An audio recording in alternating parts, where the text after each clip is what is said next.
আইন শৃঙ্খলা ইস্যুতে সরকারকে বিরোধী দলগুলোর পক্ষ থেকে উপর্যুপরি আক্রমণের বিরুদ্ধে পাল্টা আক্রমণ হানল ত্রিপুরা প্রদেশ বিজেপি। শুক্রবার ত্রিপুরা প্রদেশ বিজেপি সদর কার্যালয়ে আয়োজিত সাংবাদিক সম্মেলনে মাফিয়া দমনে মুখ্যমন্ত্রী মানিক সাহা জিরো টলারেন্স নীতি গ্রহণ করেছেন বলে উল্লেখ করলেন রাজ্য বিজেপির সভাপতি রাজীব ভট্টাচার্য। মুখ্যমন্ত্রীকে ধন্যবাদ জানাই যে উনি জিরো টলারেন্সের মাধ্যমে এই রাজ্যের সমস্ত কিছু দমনের জন্য উনি প্রক্রিয়া করছেন। আজকে মুখ্যমন্ত্রী মানিক সাহাজি উনার নেতৃত্বে সরকার একটা পদক্ষেপ নিয়েছে যে মাফিয়া, জমির দালাল, ড্রাগস তাদের বিরুদ্ধে জিরো টলারেন্সের নীতি নেওয়া হয়েছে। ইতিমধ্যে আপনারা দেখেছেন যে আজকে যারা মাফিয়া, যারা জমির দালালির সঙ্গে জড়িত, তাদেরকে যে কেউই হোক সমাজে তাদেরকে রেহাই করা হবে না। পুলিশ সক্রিয়ভাবে কাজ করে এবং নিরপেক্ষ দৃষ্টিকোণ রেখে সেখানে তদন্ত করে যারা মাফিয়া, জমির দালালি, ড্রাগস ব্যাপারী, তাদের কাউকে রেহাই করা হবে না। সে যত বড় নেতাই হোক আর সে যত বড় মাফিয়াই হোক, তাদের কাউকে রেহাই করা হবে না। জিরো টলারেন্সে আমাদের সরকার কাজ করছে এবং তদন্তে নেমে দেখা গেছে যে সেই সময় মানিক সরকারের সময় যারা এই জমির দালালি, ড্রাগস ব্যাপারীর সঙ্গে জড়িত, আজকে আবার তারা উকি মারার চেষ্টা করছে। তার প্রমাণ হয়েছে, আপনারা ইতিমধ্যে দেখেছেন যে প্রাক্তন মন্ত্রীর ভাই পর্যন্ত অ্যারেস্ট হয়েছে তার এই কুকীর্তির জন্য।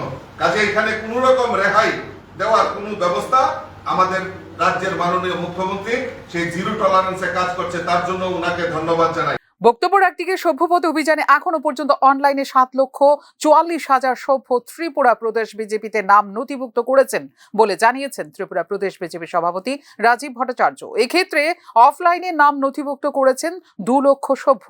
দলের আসন্ন অভ্যন্তরীণ নির্বাচনকে সামনে রেখে শনিবার মুখ্যমন্ত্রীর উপস্থিতিতে উচ্চ পর্যায়ের বৈঠক অনুষ্ঠিত হবে বলেও জানিয়েছেন ত্রিপুরা প্রদেশ বিজেপি সভাপতি রাজীব ভট্টাচার্য।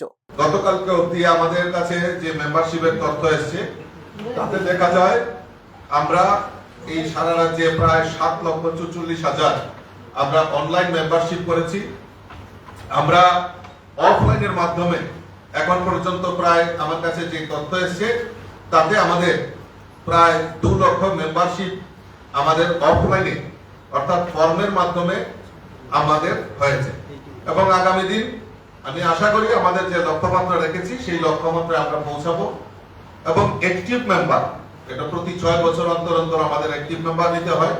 সেই ক্ষেত্রেও আমরা উল্লেখযোগ্য সাড়া পাচ্ছি, আমাদের কার্যকর্তারা এই অ্যাক্টিভ মেম্বারশিপে অংশগ্রহণ করছেন।